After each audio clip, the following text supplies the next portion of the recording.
Bom dia! Stai ascoltando Buongiorno Business, il podcast che parla di startup e imprenditori tra Italia, Brasile e America Latina. Buongiorno San Paolo e Italcam, Câmara di Comércio Italo-Brasileira de São Paulo, apresentam Infraparlare, o podcast das empresas empenhadas em construir as infraestruturas do futuro. Bentornati amici di Buongiorno São Paulo, hoje estamos na nossa edição Business e estamos na nossa série falando de negócios italo-brasileiros com a Italcam, a Câmara de Comércio Italo-Brasileira e o Comitê de Infraestrutura, o COINFRA, e por isto estamos aqui com Mamed, de novo, aqui, bem-vindo Mamed. Bem-vindo. Como está? Bom, Tudo bem? bem. Tudo bom. No nosso infraparlare, né? Falamos Isso. de infraestrutura, parliamo, né?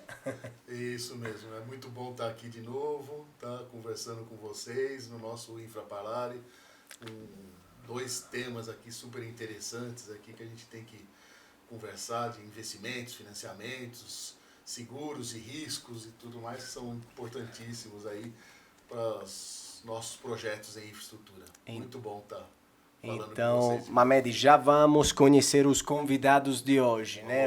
Vamos lá. Então, Emanuele Bosco, que eu conheço já, da NB Capital, que vai contar um pouco também o seu percurso aqui em São Paulo, e também Rodrigo Schunques, da BMG, que faz parte do grupo Generali, né? De seguros. Perfeito. Bem-vindos. Obrigado, pessoal. Então, Mamed, eu gostaria que você começasse hoje com uma pergunta, né, da parte, digamos, da parte da infraestrutura, conectando também o mundo de investimentos, né? Então, a NB Capital. Ok, muito bom. Obrigado, Alessandro. Manoel, então vou começar aqui colocando para você um pouco essa situação. Quer dizer, a infraestrutura hoje, não só no Brasil, né, mas que no mundo todo, mas no Brasil principalmente, tá, necessita muito aí de investimentos, tal, para que as coisas realmente possam acontecer. E a gente tem uma certa tradição no Brasil que a gente depende muitas vezes do investimento público, né, tá, de buscar investimentos em BNDES, tá, e fica atrelado a isso, tá. Mas a gente cada vez mais vê que, na verdade, que o setor privado precisa investir, tá? As empresas, os fundos de investimentos precisam estar trabalhando um pouco mais isso. Tá? Como é que você vê essa situação toda da infraestrutura no Brasil, tá? A presença do setor privado participando mais? Como é que você está sentindo hoje, tá? Dentro da sua empresa, dentro do negócio de vocês aí de investimentos e financiamentos? A gente, como NB Capital, vê grandes oportunidades no setor de infraestrutura. E com certeza a iniciativa privada, o investimento privado é muito importante e a gente percebeu nos últimos anos que foi dado um incentivo grande para que investidores privados pudessem considerar o investimento em infraestrutura. Falo obviamente aqui no Brasil. A gente acompanhou dois fenômenos, basicamente. O fenômeno das partnerships, parceria público-privada, e aí veio também uma onda forte de privatizações, concessões, então buscar capitais privados para injetar esses capitais e obras grandes de infraestrutura. Então a gente acompanhou o desenvolvimento de rodovias, aeroportos, portos, grandes investimentos, mas também investimentos um pouco menores, como grandeza de capitais, mas, por exemplo, saneamento básico, geração e distribuição de energia elétrica, esse tipo de infraestruturas, entendo que foram bem incentivadas, então, para que o capital privado fosse nessa direção. E também vendo, por exemplo, produtos que a gente pode ver dentro, listados também na bolsa, existem várias formas de investimento hoje incentivadas para que esse recurso possa ir na direção de criar melhores infraestruturas de tudo e qualquer tipo. Então, com certeza, a iniciativa privada é fundamental, mas também a vontade do público de continuar indo na direção de ter infraestruturas cada vez mais de qualidade. A gente continua vendo aqui no Brasil programas bem-sucedidos que foram continuados, por exemplo, Casa Verde Amarela, que era já o programa Minha Casa Minha Vida, e outros que estão indo na direção de injetar cada vez mais recursos nas infraestruturas.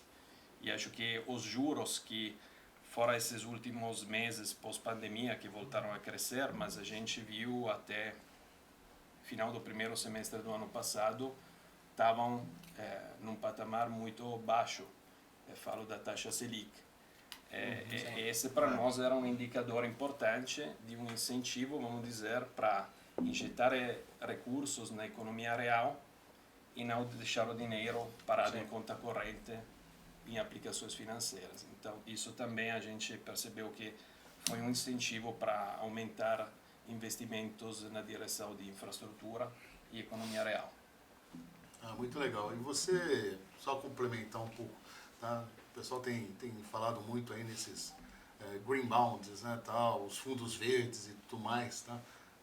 Como é que estão sendo trabalhados? Você tem alguma uma visão de como isso está acontecendo? Já tem algumas coisas no Brasil aí realmente envolvendo um pouco mais esses fundos de investimentos verdes, né, tal, dentro de um modelo aí que a gente vai falar um pouquinho mais para frente aí, mas tá, do ESG e tudo mais, principalmente do ambiental, né?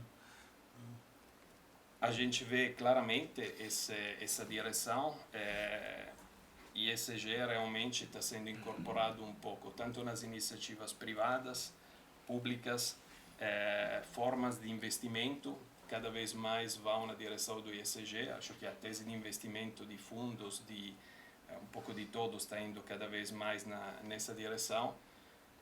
Entendo que é, obviamente, uma direção certa, é um propósito muito, muito positivo. Acho que é evidente que a gente tem que continuar nesse caminho de transformação para ir numa direção cada vez mais green, cada vez mais verde, para gerar realmente oportunidades para gerações futuras, porque senão realmente a gente enxerga o futuro de uma forma um pouco mais pessimista. Muito bom, obrigado. Então, Rodrigo, nós temos, claramente, nós temos também a parte de seguros que é muito importante nas infraestruturas porque, claramente, tem muitas obras, né, que estão sendo, né, levadas para frente nesse momento, que já foram acabadas, mas como é o mundo das obras e o mundo dos seguros? Eles se comunicam?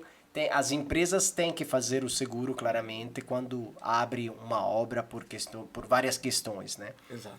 Mas como que funciona? Assim, as empresas estão a cada vez mais interessadas, cada vez mais atentas, têm mais atenção para, digamos, ter uma proteção maior para a infraestrutura, nesse caso, né? Isso, pô, assim, primeiramente agradecer a oportunidade de falar um pouco sobre esse mundo de seguros e garantias que estão inseridos, né, em projetos de infraestrutura, mas é muito interessante essa relação. Primeiro que na minha visão, né, minha opinião, assim, eu faço isso há 17 anos, trabalhando com seguros e sempre relacionados a projetos. Inclusive eu passei 8 anos dentro de uma grande empresa brasileira, uma das maiores construtoras e dos maiores empreendedores aqui do Brasil e fora também, que tinha uma política muito grande relacionada a seguros e garantias. Mas na minha visão é o seguinte, não existe como desenvolver o país ou desenvolver obras de infraestrutura se você não tem seguro e garantia atrelado a qualquer tipo de projeto. Né? Por duas razões. Quando você fala de garantias e você traz obras públicas, você tem uma obrigatoriedade de apresentar as garantias. Para quê? Para que você garanta que aquela obra será finalizada. Mas existem os seguros que eles podem ser obrigatórios, ou seja, eles podem ser solicitados com requisitos mínimos pelo dono daquela obra, mas eles podem também não ser solicitados. E aí cabe ao dono daquela obra ou do projeto contratar ou não o seguro. Então, o que eu acredito que, sim, algumas empresas, elas entendem que seguro não é custo, que ele é o que é um benefício operacional para a empresa, mas ainda temos outras empresas que entendem que o seguro ele é o custo. Então, ele reduz um pouco o valor da cobertura, ele quer aumentar o valor da franquia para diminuir o valor do prêmio. Então, isso eu entendo que a gente precisa disseminar um pouco mais. Mas, na grande maioria, eu acredito que sim, o mercado ele já é um mercado bastante desenvolvido e, na maioria das vezes, as grandes empresas já entendem isso como positivo. Sim. Eu acho que agora, até depois do evento de Lava Jato, onde as grandes construtoras elas diminuíram um pouco de tamanho, ficaram um pouco fora do cenário e deu oportunidade das menores crescerem, eu acho que essa também é uma chance para que as empresas menores, que às vezes nem acessavam o seguro ou não tinham essa cultura de acessar o seguro, por tornarem-se maiores, elas acabam acessando. E existe aqui um ponto muito interessante do que foi falado, de que o seguro, e quando a gente fala principalmente de garantia, ele pode ajudar inclusive a atrair investidores privados. Né? Uhum. Então, é uma das nossas funções hoje, dentro do grupo aqui da BMG Generali, a gente tem desenvolvido produtos novos, então garantias para debenture, garantias de completion para investidores estrangeiros, tivemos aqui seguro também para fazer a variação cambial de investidor que vem de fora do Brasil e que o cara não quer correr esse risco de variação cambial.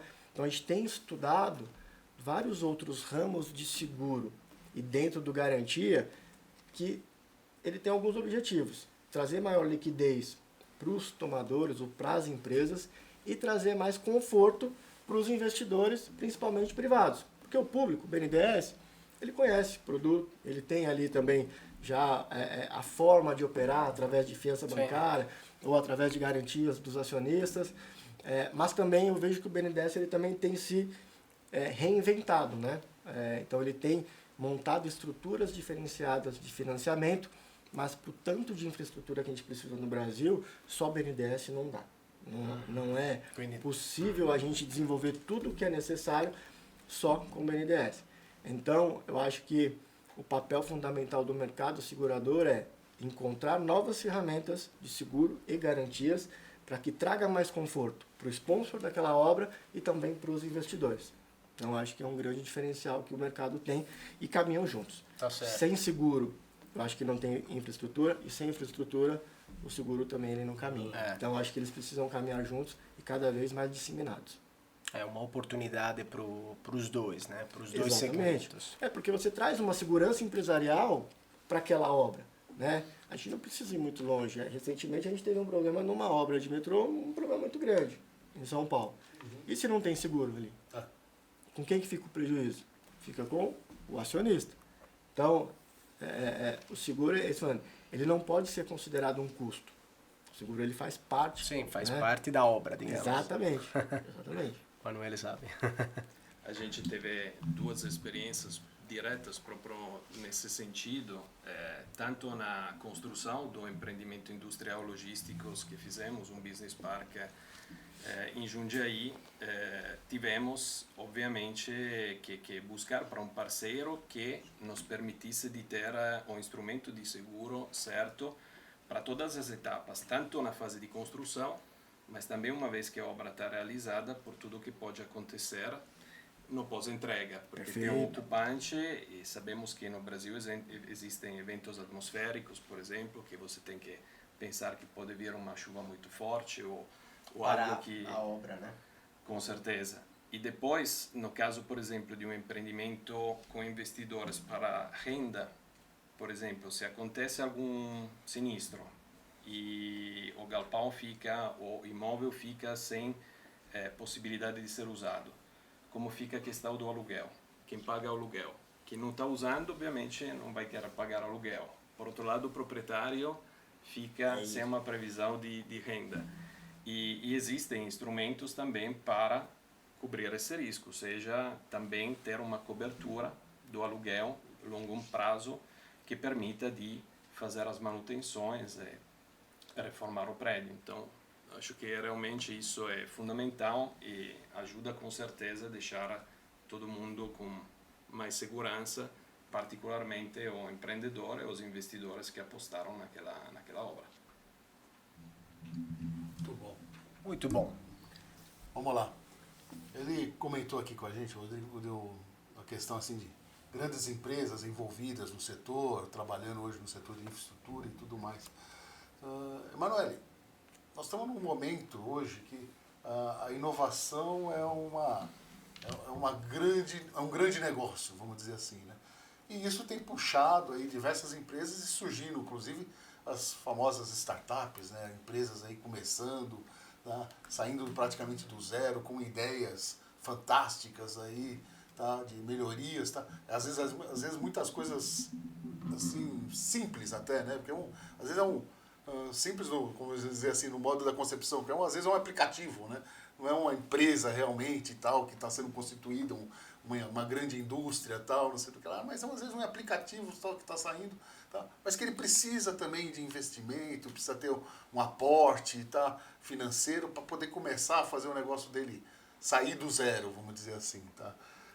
Vocês trabalham nesse setor também, ou vocês estão mais trabalhando mais numa situação de que as garantias são mais tranquilas e trabalhando num patamar mais de empresas maiores, ou vocês têm aí investido também um pouquinho aí, como alguns falam aí, até como anjo tal, em determinadas empresas aí pequenas aí que estão iniciando aí os negócios? A gente, como NB Capital, é um time, hoje somos aproximadamente 20 pessoas e somos 3 sócios operativos que se mudaram da Itália para cá e depois, dentro da tese de investimento que a gente desenvolveu, cada um acompanhou mais as dinâmicas de um determinado setor. Mas com certeza a gente acompanhou também o setor da inovação tecnológica, acompanhamos o ecossistema de São Paulo, é um fenômeno mundial, global, mas com certeza aqui no Brasil a gente vê um movimento muito rápido. Acho que surgiram mais de 15 unicórnios nos últimos 4 ou 5 anos, tem um ecossistema completo com fundos de venture capital, tem investidores que focam essas iniciativas, então a gente como business angel começou a acompanhar também esse setor e fazer pequenos investimentos juntos com outros investidores para entender um pouco mais as dinâmicas desse setor específico. E com certeza as startups estão surgindo para resolver dores, problemas de uma forma mais rápida, disruptiva do que grandes instituições, corporações, elas conseguem resolver. E realmente, tanto no âmbito, por exemplo, de seguros, a gente viu muitas startups faladas em InsurTech ir na direção de criar soluções novas para esse tipo de mercado. Assim como vejo, por exemplo, ESG também, nesse caso, entra muito. Aqui no Brasil a gente vê muitas plataformas, marketplace, que vão na direção de conectar duas pontas. Por um lado, quem realiza empreendimentos para produzir energias renováveis, tipo fotovoltaico, e por outro lado, o consumidor que quer baratear o custo de energia elétrica para ter a possibilidade de coligar essas pontas. Por exemplo, um outro marketplace incrível que a gente viu aqui no Brasil, que se chama Moss, e que já cuida de uma parte mais ambiental, ou seja, proteger florestas para justamente preservando essas áreas, tendo a possibilidade de transferir créditos carbono para empresas que estão poluindo mais. Então, isso a gente enxerga como uma oportunidade muito grande. O Brasil tem chance de ser um dos principais exportadores a nível mundial desses créditos, porque tem ainda muita área preservada, muitas árvores e muitas plantações. Sim.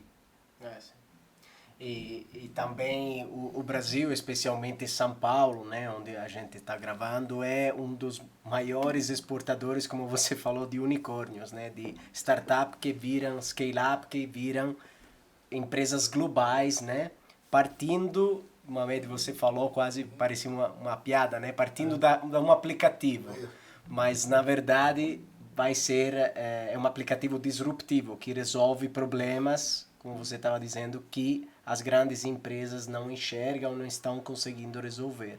Então, o exemplo é muito bacana.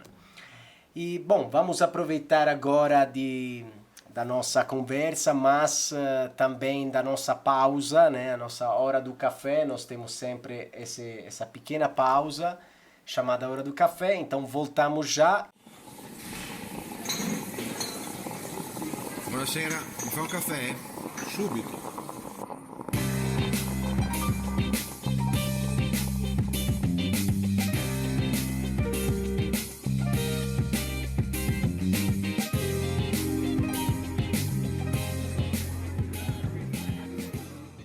Olá, eu sou a Renata, eu faço parte do Departamento de Associados aqui da Italcan e hoje eu vou falar sobre 5 dos principais benefícios que as pessoas físicas têm acesso como associados à nossa Câmara.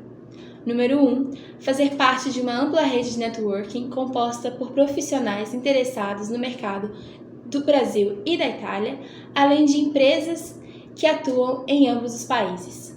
Número 2. Clube de benefícios. Como associado, é possível usufruir dos descontos oferecidos por empresas parceiras e também pessoas jurídicas associadas. Número 3. Recebimento das nossas publicações, como a revista Fari e também o Filo Direto, a nossa newsletter mensal. Número 4. Publicação do LinkedIn e também do currículo na nossa revista e também no Filo Direto. E número 5. A participação em comitês setoriais, como o COJUR, para advogados e escritórios de advocacia, e também o DONE da Fari. Para a próxima conversa, espero vocês aqui na nossa sede para um café.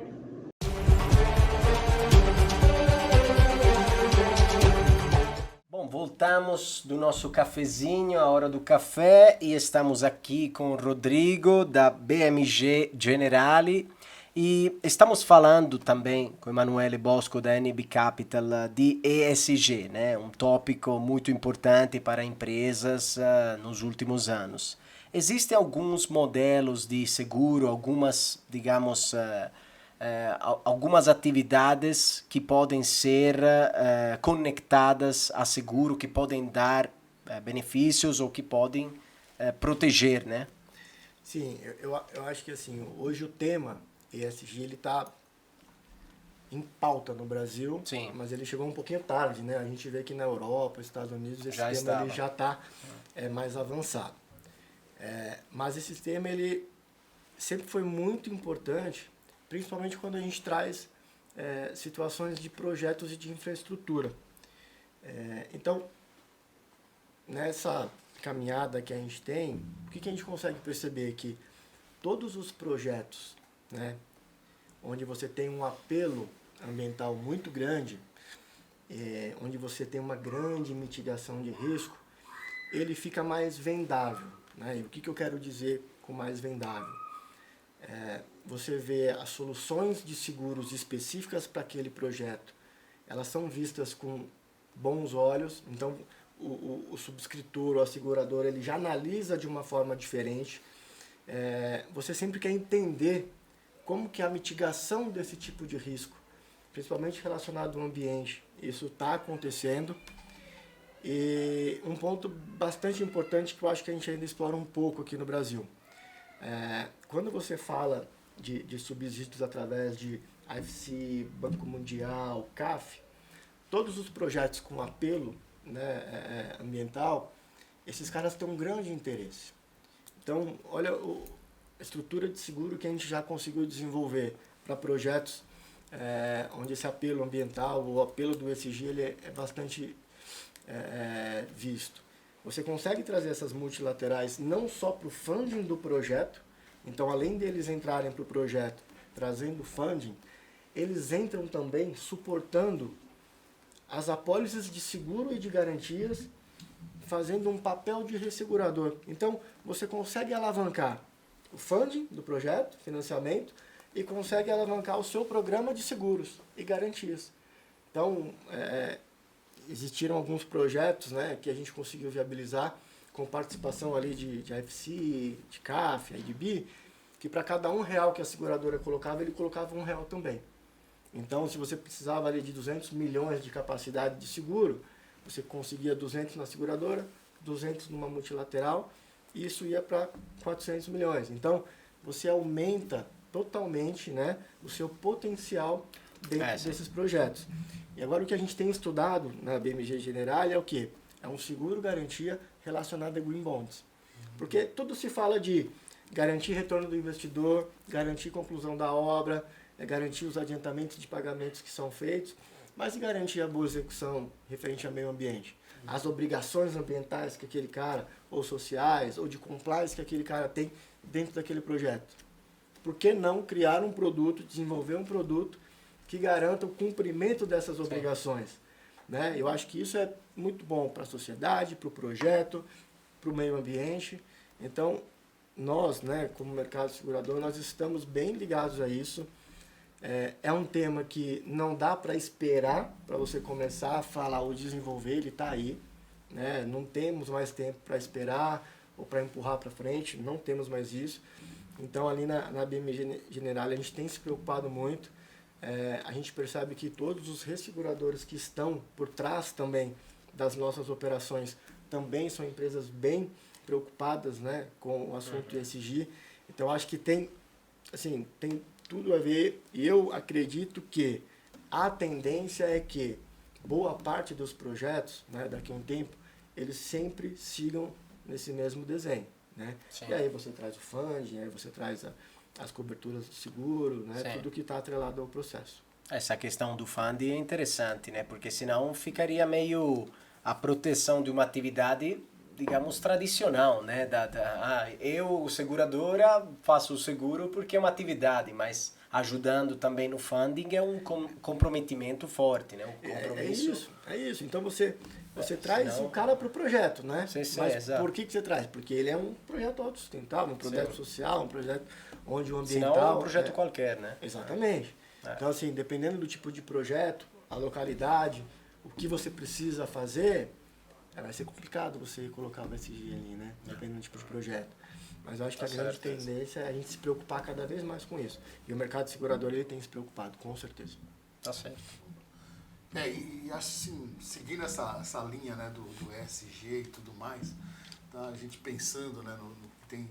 Eu tenho sentido, não sei se é um sentimento meu, tá? Aí depois Rodrigo e Emanuele podem até comentar também, mas eu tenho sentido muito assim, a grande maioria dos negócios, das empresas, tem muito se preocupado com o ambiental e pouco com o social ou com a governança. Tá? Não tem tido aquela coisa, até eu acho que uma certa cultura, né, que a gente tem de questões ambientais, que a gente tem que preservar e tudo mais, tá? Mas a gente deixou um pouquinho de lado esse negócio. Tá?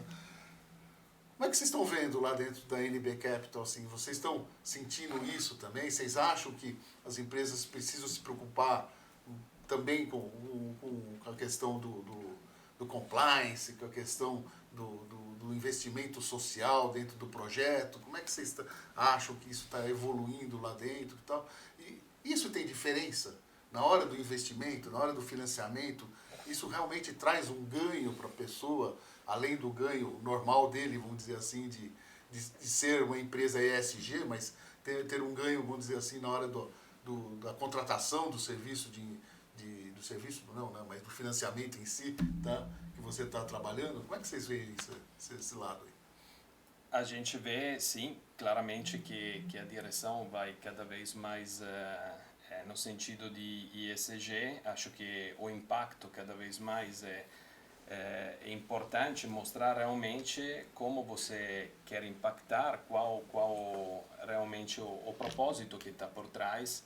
Acho que o investidor tem que enxergar, tem que sonhar um pouco junto aos founders, ao co-founder que apresentam a iniciativa. E hoje cada vez mais é importante mostrar realmente qual o impacto, com certeza no ambiente, mas também para todos os stakeholders e para todos que estão envolvidos naquele processo. Então eu entendo que sim, cada vez mais a direção dos investimentos vai agregar esses princípios e vai ser muito importante realmente mapear anteriormente e entender bem qual o impacto e explicar isso para os investidores, para que eles possam acompanhar, agregar também nesse percurso juntos, para que isso possa ir numa direção cada vez mais comum dos investimentos. Então a gente enxerga isso de uma forma bastante clara. E, por exemplo, pensando aos nossos investimentos diretos, ESG gera um custo maior no investimento?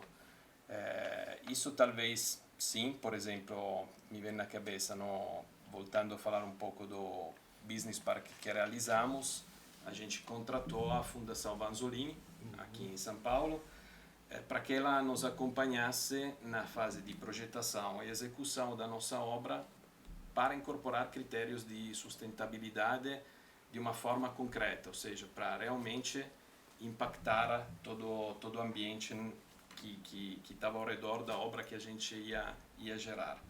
E isso obviamente custou mais, foi um investimento a mais.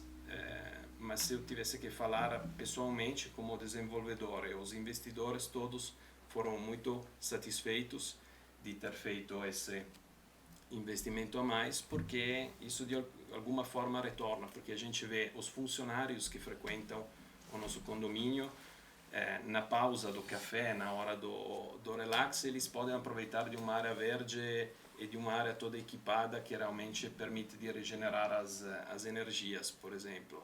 O fato da gente ter realmente realizado também instalações fotovoltaicas para produzir a nossa energia que vai abastecer as áreas comuns. Iluminação natural para que seja usada menos energia elétrica, isso influencia também no humor, porque a gente num ambiente mais aberto, com iluminação mais natural, acho que realmente todo mundo trabalha melhor. Então acho que esse tipo de impacto realmente é importante e cada vez mais vai ser importante para também os outros investimentos futuros. O investimento é maior, mas o ganho intangível, né, quer dizer, aquele que a gente não percebe, né, tal, é muito grande também, né, e traz grandes resultados no final para a empresa e para todo mundo, né. Muito bom. Com certeza. Ótimo.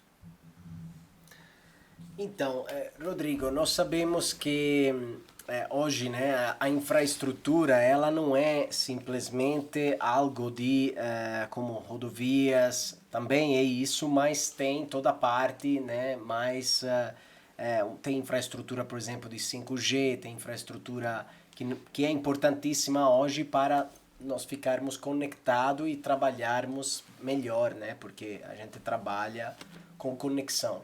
E a cada vez mais nós estamos vendo esses ataques, né, cyber-ataque, né? Então eu queria perguntar se tem algumas soluções, alguns seguros para proteger, né, as empresas, as instituições. A gente viu durante a pandemia, né, que a infraestrutura do governo, não no caso brasileiro, pelo menos eu não conheço, né, mas na Europa aconteceu, foi atacado, né? Tem como proteger esse lado? Sim, isso também é muito interessante. E no Brasil é um produto relativamente novo. Ele deve ter começado a operar aqui no Brasil de 5 anos para cá. Então ainda é um mercado pequenininho. Uhum. E que na maioria das vezes quem opera com esse produto são as seguradoras globais. Por quê? Porque esses caras já têm a expertise, né, lá dos seus países de origem. O know-how já vem de lá. Então, as locais, né, elas ainda estão aprendendo, entendendo como esse produto funciona. Até porque o seguro de cyber, ele é um seguro de responsabilidade civil que cobre ali prejuízos relacionados a ataques cibernéticos, né, nessas situações. Então, roubo de dados. Então, a gente tem LGPD. Poxa, você tem toda uma obrigação de proteção de dados dos seus clientes. Né? Se alguém rouba esses dados, qual que é o prejuízo que isso te causa? Então, as seguradoras brasileiras ainda não conseguiram achar uma métrica de calcular o prejuízo relacionado, né, a esses acontecimentos. rouba de dados, o cara invade o seu sistema, bloqueia o seu sistema. Então, a gente vê empresas aqui já no Brasil que o cara fica uma semana sem operar, porque teve ali os dados sequestrados. Em algumas situações ele precisa pagar resgate para que os sequestradores devolvam ali as informações ou os acessos. Isso gera um custo e um transtorno danado para as empresas. Então, olha o movimento que aconteceu. Não tínhamos a cultura de contratação. Fora do Brasil, sim, já existia, mas ainda de uma forma não tão acentuada. Mas mesmo assim, em números de prêmio, para você ter uma ideia, os Estados Unidos produz hoje, na verdade são dados de 2000 que a gente não tem, 2020, 2021 não estão fechados, 1 bilhão e 600 milhões de dólares em prêmios referentes ao seguro cyber. A gente vê de janeiro a abril de 21, de tantos ataques que aconteceram na pandemia, que o custo desse seguro ele aumentou 30% em 4 meses. Porque antes você não tinha muito ataque, né? Você tinha as empresas que já eram preocupadas e faziam a contratação dessas coberturas. Só que, não sei se a pandemia potencializou, mas a gente viu que muita coisa aconteceu. Então, teve um aumento de custo. As empresas brasileiras começaram a se preocupar com isso. Tivemos grandes empresas brasileiras que sofreram com esses ataques, mas que sim, existe produto, existe cobertura. Não é produto de prateleira de todas as seguradoras, mas sim consegue contratar e consegue sim resguardar o patrimônio considerando essa cobertura. É um pouco mais complicado de achar assim Isso, você no tem mercado. menos possibilidades, então você tem poucos profissionais que são expert nesse tipo de assunto, né? Você tem algumas corretoras que são corretoras de seguro globais também, que trouxeram, né, essa expertise de fora e que conseguem apoiar aqui os clientes brasileiros junto às nossas instituições brasileiras também. Entendi. Teria muito mais tópicos, né? Mas vamos deixar para um próximo episódio. Não falamos de blockchain, mas hoje não dá. Hoje para um próximo. Bom, nós concluímos todos os episódios, né, com uma pergunta que vou fazer para os dois, né? É a mesma. E vocês sabem que todos os caminhos levam para Roma, né? Então, assim, qual é a sua Roma dentro das atividades das empresas onde vocês trabalham, né? Dentro da atividade profissional também, mas relacionada também ao tópico da infraestrutura, né? Então, Emanuele, começamos. Qual é a sua Roma? Obrigado, Alessandro. A nossa Roma e a minha Roma é continuar esse percurso de investimento e de venture building, como a gente fala, ou seja, de criar empresas, criar iniciativas como empreendedores que possam gerar valor, mas cada vez mais com propósito e com atenção no impacto, como a gente estava falando antes. Acho que é muito importante. Então, esse é o caminho que nós estamos trilhando. Achamos que aqui no Brasil existem realmente ainda grandes oportunidades em tudo que a gente discutiu hoje. Então, continuar nesse caminho, mas buscando cada vez mais um alinhamento com o propósito e o impacto que vai na direção ESG. Perfeito. Não, e para a gente, né, na BMG Generali, a nossa Roma, ela sempre foi muito pautada no atendimento ao cliente, né, nas soluções para os nossos clientes. E a gente criou uma estrutura nova dentro da BMG esse ano exatamente para atender projetos de infraestrutura. Então, o que a gente quer aqui é ajudar os nossos clientes a terem maior liquidez, né, nos seus fluxos de caixa, para que consigam ter ali o desempenho nas obras de infraestrutura de uma forma melhor. Isso a gente ajuda no desenvolvimento do país. Então você tem ali o auxílio aos clientes no desenvolvimento do país, porque sem obra, sem seguro, não tem desenvolvimento do país. E, consequentemente, o resultado para a empresa ele vem, né? Quando você coloca ali o cliente em primeiro lugar e as soluções possíveis para esses clientes em primeiro lugar, eu acho que vem todo um contexto de soluções que acabam levando a gente para o mesmo caminho, né, no final do dia. Então essa é a nossa Roma, está sempre dispostos às soluções inovadoras, a estar sempre presente nos projetos de infraestrutura para o desenvolvimento do nosso país como um todo e, consequentemente, né, elevando aí o nível de satisfação dos acionistas. Eu só posso dizer assim que, como vice-presidente do Coinfra, idealizador do Infraparlare, né, a gente ouvir esses dois associados nossos, 2 membros do Coinfra, tá, dizendo essas palavras e colocando essa visão do que eles querem, tá, da Roma deles, tá, realmente me deixa muito satisfeito em ter vocês lá no nosso comitê, tá, e espero cada vez mais aí vocês juntos com a gente lá e divulgando e trabalhando e discutindo e trazendo realmente uma visão diferenciada para a nossa infraestrutura como um todo aí nesse país. Muito obrigado aí por vocês aí, muito bom. Obrigado a todos, né? Obrigado, Mamed, por essas palavras, né? No Infraparlare, né? Hoje foi mesmo no Infraparlare. Então, continuamos o nosso caminho, né? Na nossa série de Buongiorno Business com o Coinfra, o comitê, e a Italcam e os nossos convidados sempre trazendo tópicos interessantes. Obrigado, até a próxima. Obrigado. Abraço.